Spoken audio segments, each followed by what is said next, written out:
Kalau ulama-ulamanya beda pendapat itu biasa. Nak murid-muridnya jangan ikut-ikutan terjun pada dunia yang tidak biasa. Nah, cuman beda pendapat pun harus pakai adab. Nah, ini yang hilang sekarang. Dulu saya kecil itu, saya masih menyaksikan kiai-kiai saya itu, syekh-syekh kami itu masih bisa kumpul mudzakarah, duduk bareng-bareng. Bahkan pimpinan-pimpinan ormas kiai-kiainya. Saya itu ke pondok dalam usia yang 13 tahun itu masih bisa menyaksikan kiai kami itu masih duduk mudzakarah dengan kiai yang Persis, kiai NU, kiai ini bahas hukum-hukum. Kita ngelihat di situ. Dan hebatnya, walaupun berbeda pendapat, kencang dengan dalil di ruangan, itu saat ketemu bisa saling berpelukan. Terus saling berlomba mendahulukan tangan untuk cium tangan. Itu antar kiai, Anda bayangkan. Terus narik satu-satu itu masih kelihatan adabnya tuh. Nangis kita lihatnya itu. Masya Allah guru-guru kami itu. Jadi sayang kita. Ya, sayang, hormati guru-guru kita itu. Kita nggak tahu bagaimana Allah mengirimkan hidayah lewat mereka itu. Nah, ini yang hilang. Ini yang hilang. Adab ini yang hilang. Baik dia alim, pengajar ataupun muta'alim. Ya kalau gurunya sudah kehilangan adab, muridnya pasti lebih daripada itu. Nah, karena itu penting kita ngaji seperti ini supaya perbaikan pada diri kita ada dan kita terjaga dalam keadaan yang baik. Ya, hormati orang lain. Kalau tidak sepakat, tidak apa-apa, belajar. Kalau misal beda pendapat nih, oh ini guru ini mengatakan begini, beda dengan saya, cari ilmunya, datangi, tanya. Kalau dengan keterangan itu tidak sependapat, ya sudah, tidak usah mencela.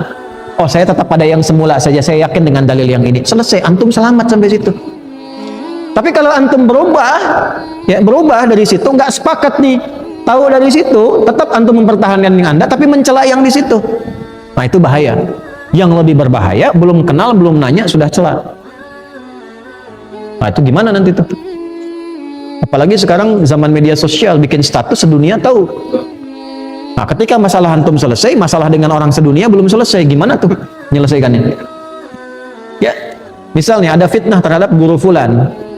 Setelah selesai, ternyata antum salah, antum minta maaf secara pribadi, datang minta maaf, dimaafkan oleh guru fulan itu.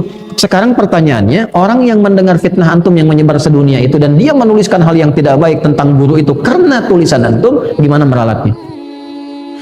Tidak mudah. Nah, inilah adab. Nah, jadi kalau kita mengagungkan ulama dengan ilmunya, menghormati ulama dengan ilmunya, tanpa berlebihan, tanpa harus mengkultuskan. Ulama pun jangan terlalu kegeeran. Datang ke majelis, nggak begitu caranya. Kalau nggak dikasih dahin nggak datang misalnya kan.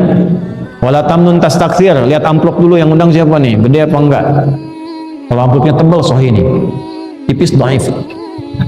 Tipis tapi banyak dari jamaahnya, sahih li ghairihi. Nggak boleh, nanti ilmunya sebatas amplop itu. Amplopnya hilang ilmunya.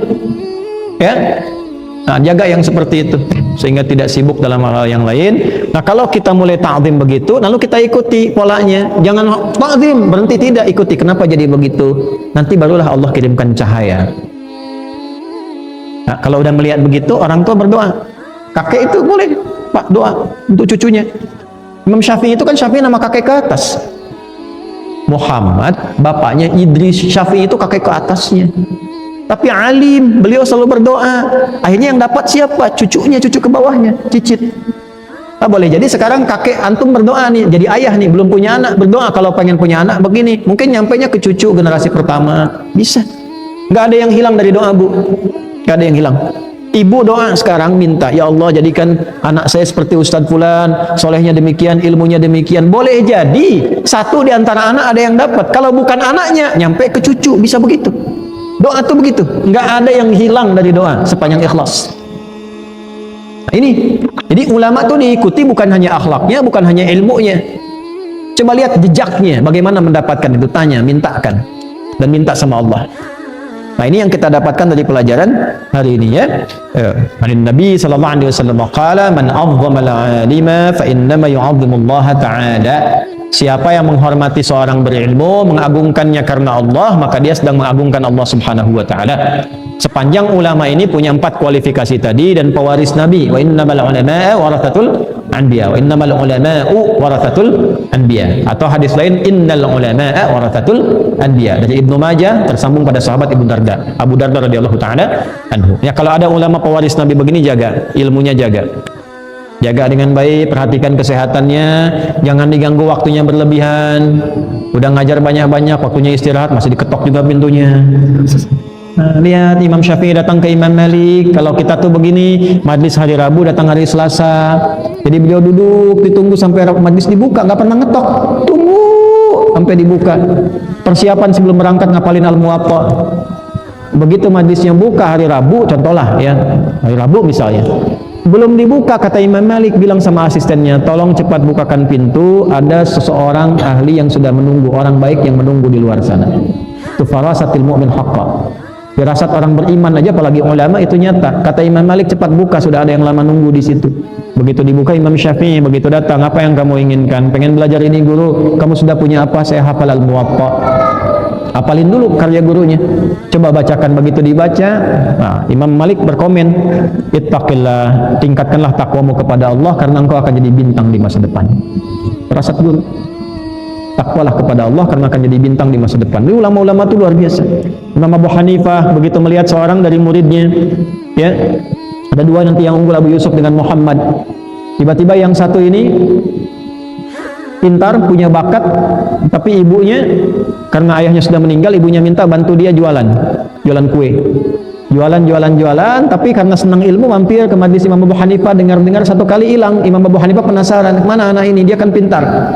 Ditemui ibunya, begitu ketemu ibunya, kata ibunya begini, kenapa anda sibukkan anak saya di majlis anda? Kalau dia nggak jualan kue, kami nggak bisa hidup, kata ibunya. Maka kata Imam Abu Hanifah, berapa yang kau hasilkan untuk anak anda ini, untuk di rumah anda dalam sebulan? Sekian, sudah, ini saya berikan untuk sebulan, anak anda biarkan ngaji dengan saya. Kenapa bisa begitu? Karena dia akan nanti menikmati kue dan gelas yang indah di samping raja. Benarkah demikian? Wallahu a'lam. Kemudian belajarlah dengan Imam Abu Hanifah. Setelah dewasa, Imam Abu Hanifah meninggal, jadi mufti besar. Ternyata satu saat beliau jadi penasehat raja, duduk di samping raja, dihidangkan kue yang sangat nikmat dan gelas minuman yang pernah disampaikan Imam Abu Hanifah di masa lalu. Maka ketika itulah menangis imam besar ini, dan ketika ditanya kenapa, karena guru saya pernah mengatakan dulu saya akan duduk dalam suasana ini, dihidangkan kue dan ada minuman yang sangat indah.